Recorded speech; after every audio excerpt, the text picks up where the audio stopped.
Good morning and welcome everyone. And thank you so much for being here for another episode of House Calls, Real Docs, Real Talk. I'm Carrie Pena. On this weekly show, we connect you directly with the experts. And we've had some of the best experts in the country. And that is true again today. If you have a question that you'd like us to address on the show, you can visit us at heart.org/housecalls and submit your question or drop it in the comments. We answer as many questions as we can during the show. But sometimes, of course, we can't get to all of your questions. So we have decided to launch a House Calls post show in the coming weeks. And we'll follow up with our experts on any questions that we are not able to get to during the course of the broadcast. I do want to mention some breaking news, if you will.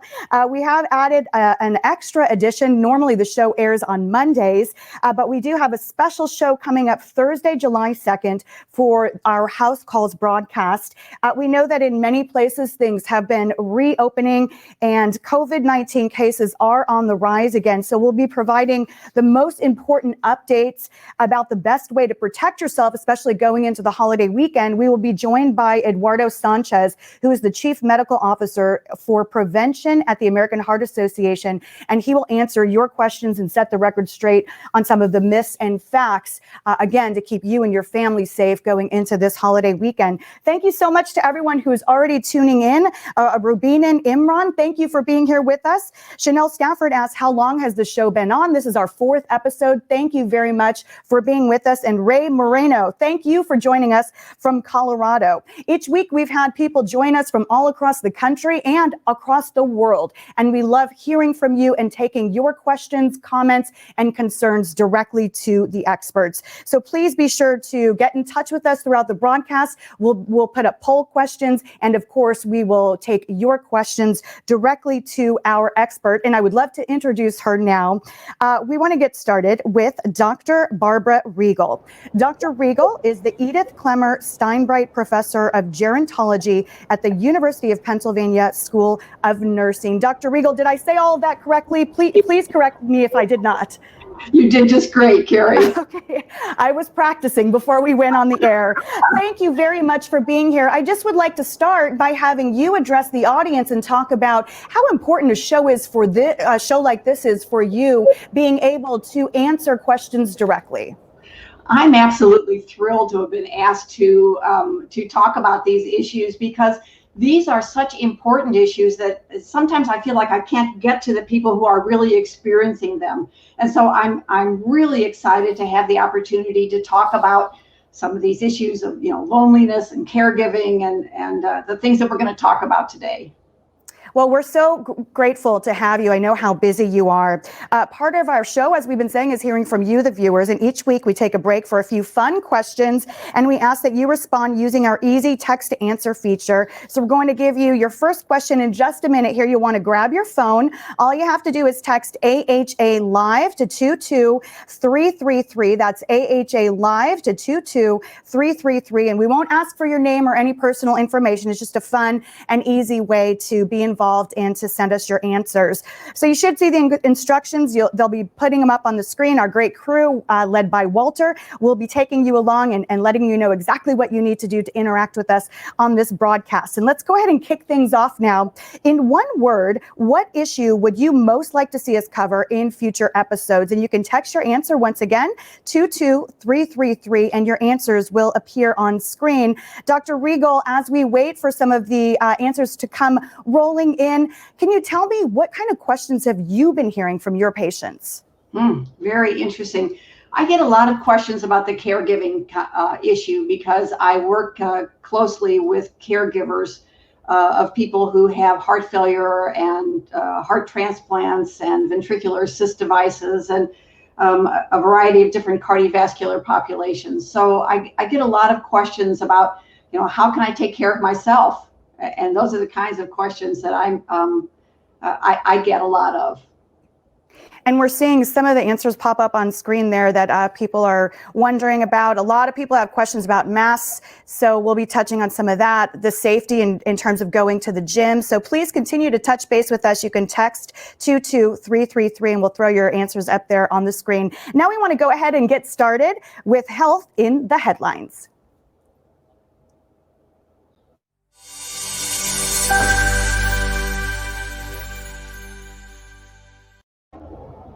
And we are opening up with health in the headlines. And each week we select one headline that has grabbed our attention and we think that you, our viewers, would appreciate some clarity on. So, Dr. Regal, I know you had a chance to read this article, and if you can, tell us what you think about this. This week's headline coming to us from CNET, and it reads, "How loneliness could be changing your brain and body." I think this is such an important topic. It is an important topic, Carrie, and it was a fascinating article. I really was pleased to have the opportunity to read it and have it brought to my own attention. In general, what they were saying in this article is that that loneliness is becoming really a public health crisis.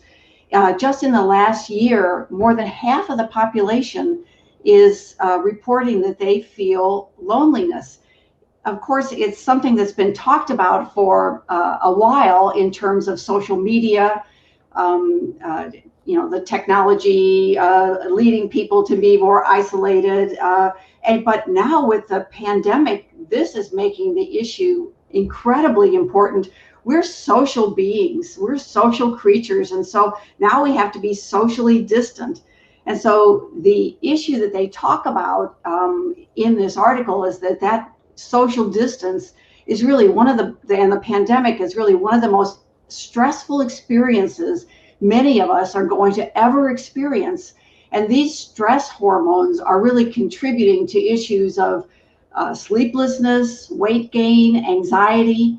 And these issues then are causing some issues with irritability, depression, an increase in heart disease, diabetes, dementia, weakened immune system, even premature mortality. And there was a comment in this article about this loneliness being more risky than obesity and smoking. And so I thought it was a very interesting article. And I don't want to oversimplify because these are some complex issues and the dynamic is different for everyone, of course. But do you have a bit of advice for people who, if they're watching or listening to this right now and identify that, oh, yes, I have been feeling lonely. Is there something you could say to them? I think that what we really need to do is to connect with other people in this. There are ways to connect with other people in spite of the social distancing. We can still reach out to others virtually like this. I love it actually when I have some sort of a virtual interaction where I can actually see someone, not just being on the telephone. And those kinds of reaching out and talking to other people that's so important right now at a time like this. Yeah, that's so important. Thank you very much, Dr. Regal. And we're getting a lot more people checking in with us. Ellen Childress King, good morning in Atlanta, Georgia. Thank you so much for being here. And now I want to move on to health in the headlines.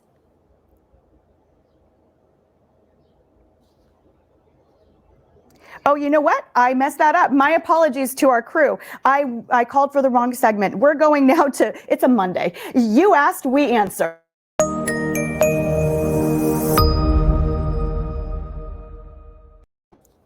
Again, my apologies there. Now is the part where we take your questions directly to the experts. And You Asked, We Answer. We focused on your questions, and each week we ask you to submit your questions and we answer them live. So last week we addressed questions about the CARES Act.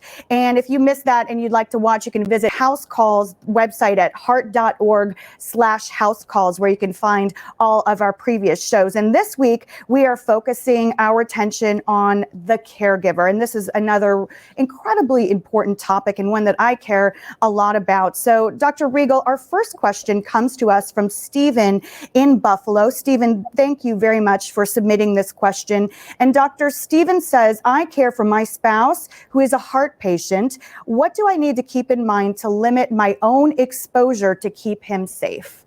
Wow, that's a great question.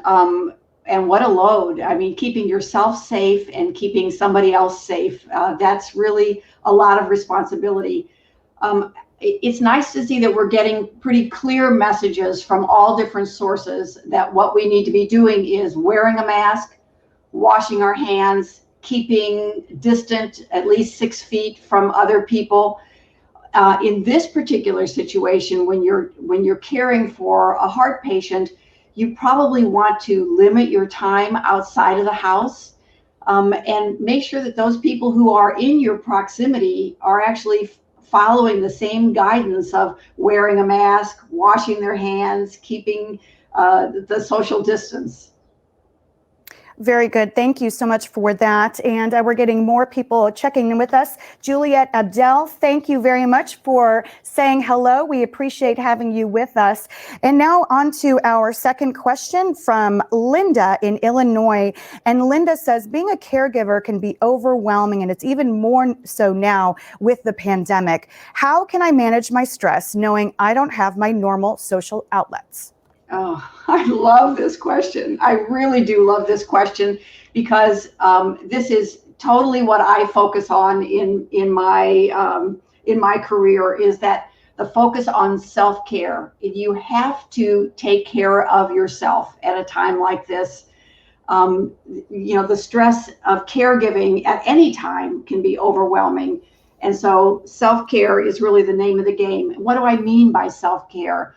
I mean things like making sure you get a really good night's sleep, giving yourself permission to take a day off and do something that you really enjoy.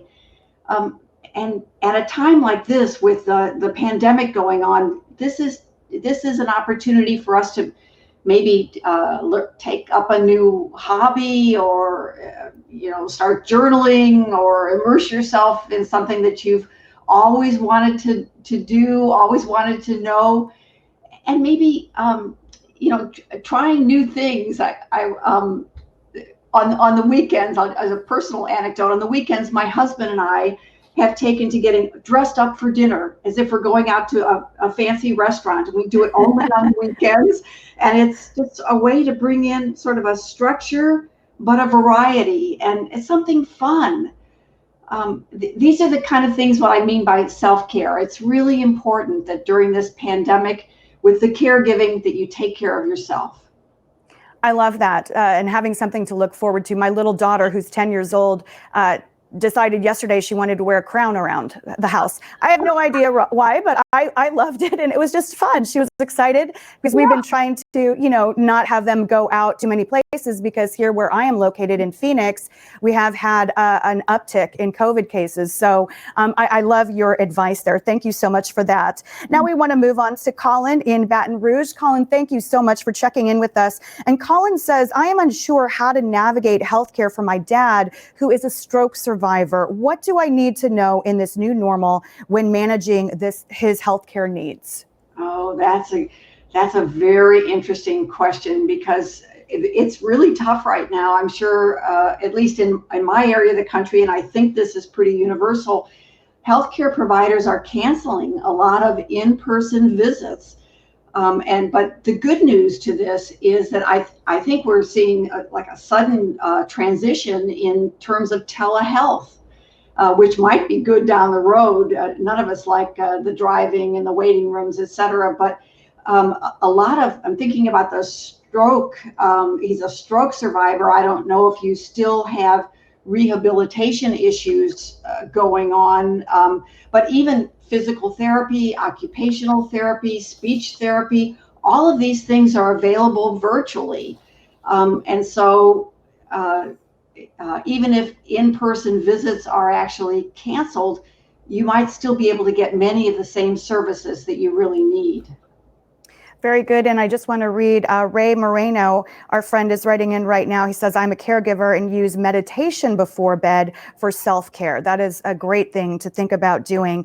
As you can see here, I've got my iPad, my phone, my computer, doctor. So I'm trying to make sure all of our bases are covered when we try to interact with all of our wonderful viewers. And we do have more questions to cover from you, but I want to take a quick break. You can grab your phone, if you will, and you can text us your answers here. We have 3 poll questions coming up. So if you joined us later in the show and you missed our earlier question, then start by texting AHA live to 22333. And if you've already registered, you don't have to do it again. Just get ready and text your next answer to 22333. So we want to know, are you now or have you been a caregiver to someone? The stats tell us that many of us are likely to become a caregiver of some sort during our lifetime. So you can see here the answers. If you want to text us, you can see I am currently a caregiver to someone, not currently, but I have played the role of a caregiver before, and no, I have not. I can certainly relate. I did help care for my grandfather in his final weeks of life, and I know just in those few weeks how taxing that was on the family. And I know so many good folks out there, they do it for an extended period of time. And that can be, doctor, very, very difficult. Very difficult. And that's why I think it is so important to continue to give people information, especially when it comes to mental health. And I touched on Ray Moreno a few minutes ago, and as we're going to hold on this for just a second. Everything's fast moving on this show. But doctor, if you could just comment on the meditation portion of it, or just a second where you have quiet time to let clear the noise. Well, that's a great suggestion, to do meditation before going to sleep. Whatever it takes to get a good night's sleep is absolutely essential. I think if I look at, sort of boil it down to one thing that is almost the most important thing that we can do for ourselves, is to get a good night's sleep.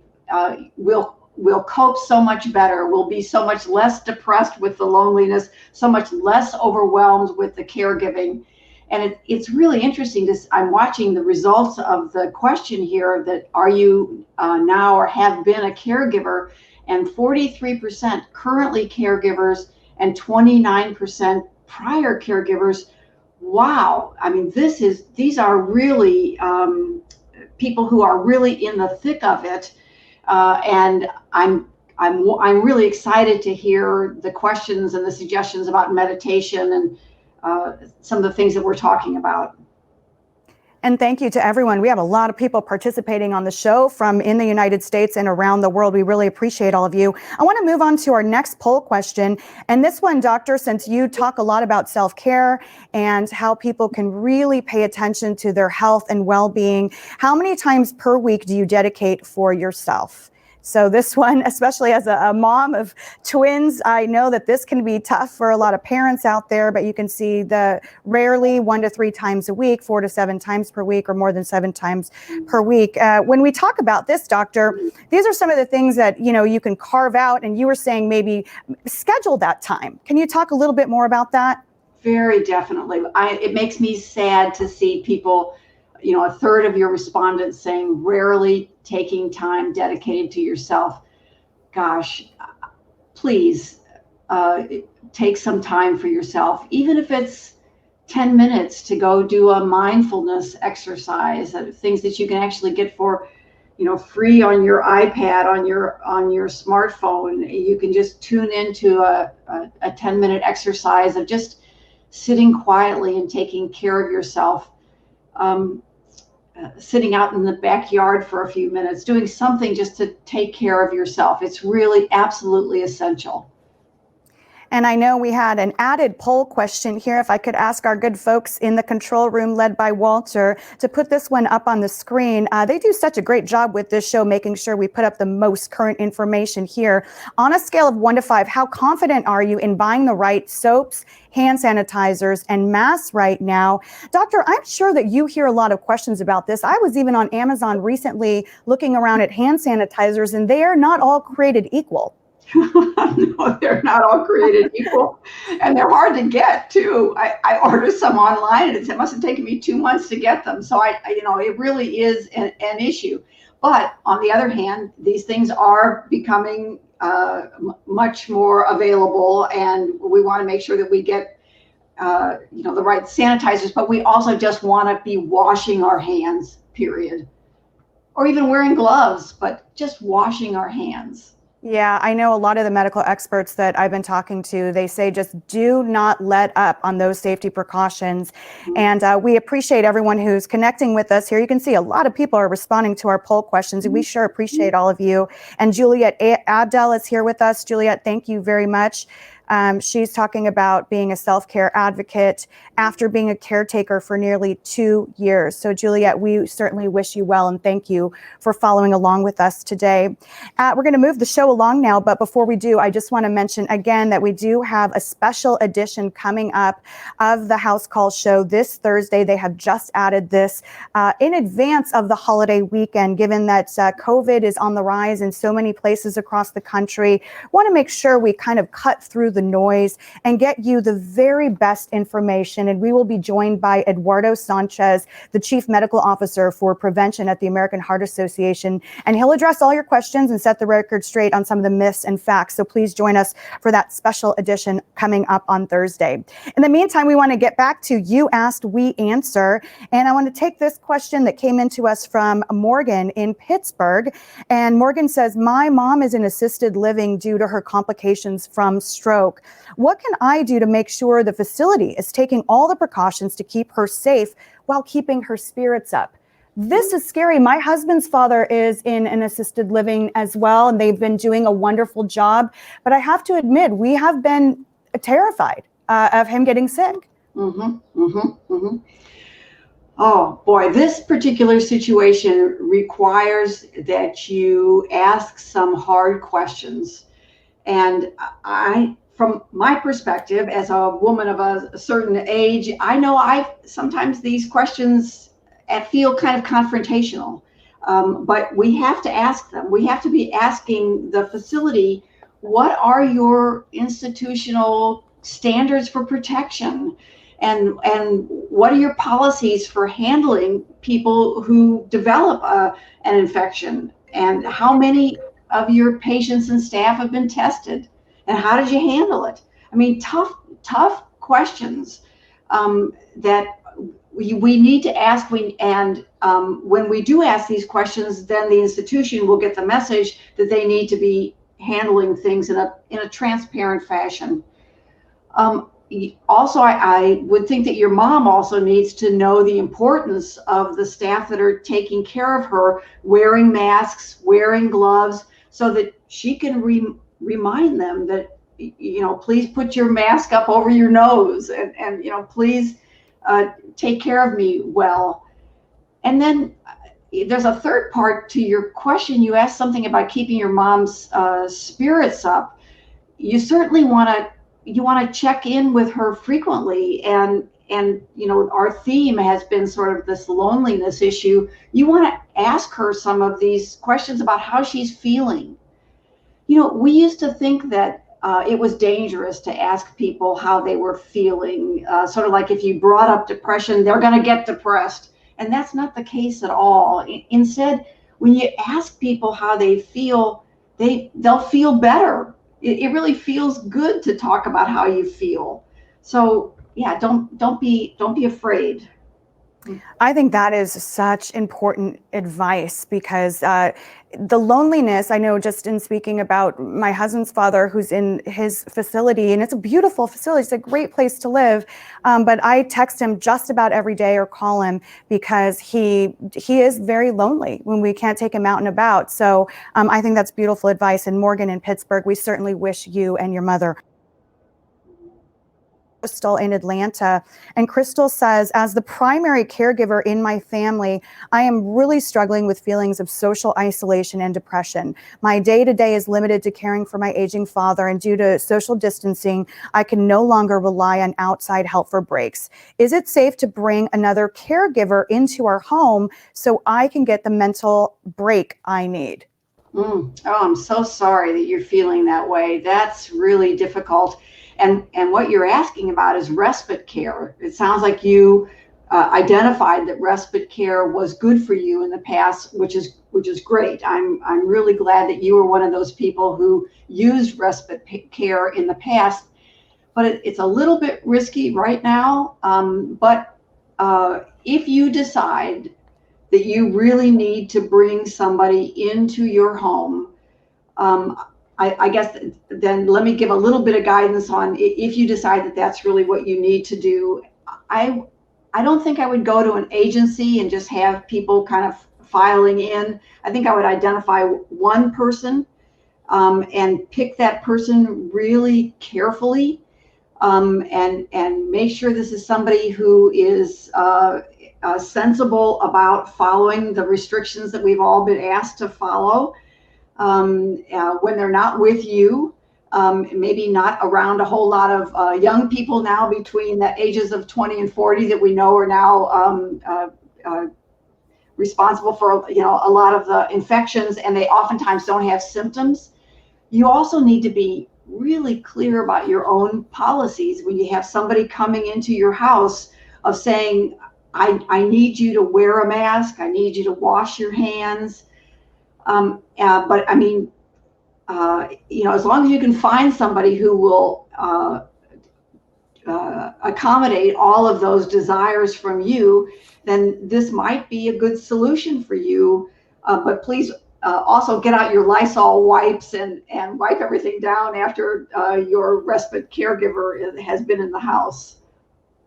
Very good. Thank you so much, Doctor. And thank you to Crystal in Atlanta for submitting that question. Dr. Riegel, I can't thank you enough for being here with us today. You've just provided so many wonderful answers for all of the viewers. I'd like to leave you some time for a final word, maybe share some inspiration with the audience.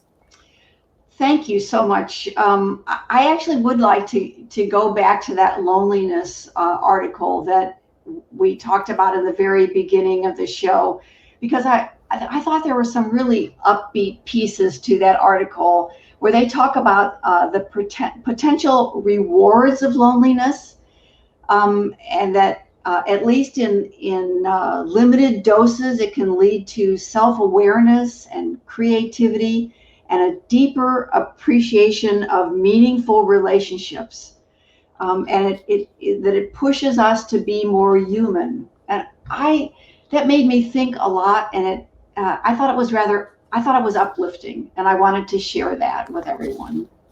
It's interesting because you're sort of saying, like, it's all how we look at things at times. What can we find that could be the good out of this very tough situation? Dr. Riegel, thank you. You take good care of yourself. Thank you. You too. I appreciate it. And now it is time for our weekly health hack.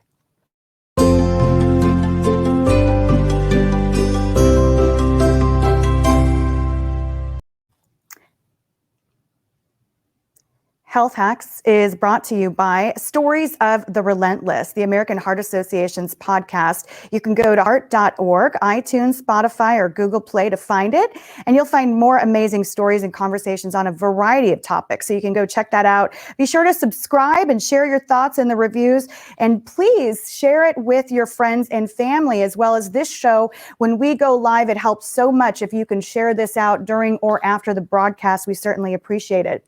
And this week's health hack comes to us from Maria in Indianapolis. And I just love this health hack. Maria uses activity cards as a way to get her family moving. So you could take a look at this. Her tips: number one, write out different activities on blank pieces of paper, things like a family bike ride, jumping jacks, or take the dog for a walk. Every day, have a family member draw from the pile and then complete the activity that day. I think that my family and I would love to try that out. So Maria, thank you so much for submitting that. And remember, we do feature a new health hack each week.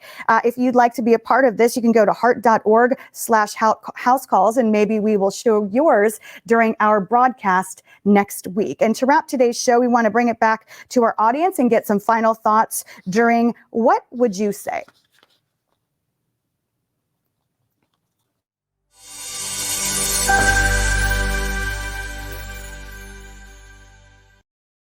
All right. And if you've been with us throughout today's show, you already know what to do. Grab your phone and get ready to text your answer 22333. We continue to get so many incredible comments. And thank you to everyone who's with us today. Kelly Newen, appreciate you and you checking in with us. And I know the AHA team will be answering. I see a lot of really specific questions being submitted here. So I know that they will be following up with you all, as well as Connie Harris. Thank you very much for following along with us. We appreciate all all of you. So we want to know, what device are you using to watch the show from? This really helps the team kind of see where you're at and how you're touching base with us. Are you on a cell phone, laptop, tablet, or other? And you can text that answer to 22333. Once again, they're not collecting your info. It's just an easy way to text in your answers so we can include you in the show. Of course, that is what this show is all about, is the audience and straight answers from the experts like Dr. Regal, who is just amazing with her insight and her compassion. And our final question of the day addresses what you want to hear about on this show. Again, it is all about you, the audience, and we really want to drill down on the topics that are most important to you.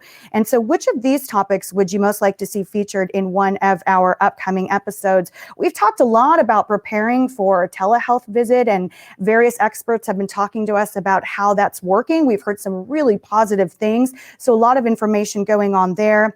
Or would you like to know more about adjusting to reopenings and what to consider before going out? Well, hang on this graphic, if we can, for just a second, and watch as more of you chime in to see what you'd like to hear about on our next episode. And we can actually just hold this up for a second, and I'll start to tell you that there was a really great resource mentioned earlier by Dr. Regal, the American Heart Association Support Network. So if you're a survivor, a caregiver, or even a friend or a family member, I encourage you to visit the online community so that you can find support during this challenging time. You can see the information right there. And I want to tell you, the American Heart Association, they monitor and they answer. It's not just like you're writing in hopes that someone will see and answer you. They are following along with every question. And this program and all of their work is all solution driven. So we don't want you to feel alone. We want you to go ahead and reach out so you can get some help. And we want to thank you all again so much for being here. You can find our previous shows on heart.org/housecall. Sorry, guys. Thank you for putting that back up there one more time so we could look at the respondents. Can we do that? I don't mean to throw you guys off, but I didn't see. Oh, great. Okay. Thank you, Walter. So you can see that right now, 67% of you are wanting to hear more about adjusting to reopenings and what to consider before going out. That's actually perfect, because we will be discussing more in this special episode that's coming up on Thursday, July 2nd. Normally we do these shows on Monday mornings, but we will have a special edition of House Calls. We know that in many places that have begun to reopen, COVID-19 cases are on the rise again. So we'll be providing up to the date information, up to the minute information about the best ways that you can protect yourself and your family. And we will be joined by Eduardo Sanchez, and he is the Chief Medical Officer for Prevention at the American Heart Association. He'll answer your questions live on the air, set the record straight in some cases, and really just give us more information so everyone can make their own decisions that are best for you and for your family, especially going into the holiday weekend. So I do look forward to seeing you on Thursday, and then back again for our regularly scheduled time on Monday morning. Thank you all so much for connecting with us. Thank you for all the caregivers out there, for all you do and sharing your love. Keep going. Stay strong. Stay healthy. Remember what you heard on this show today. Take some time for yourself. You deserve it. I'm Carrie Pena. Until next time, take good care.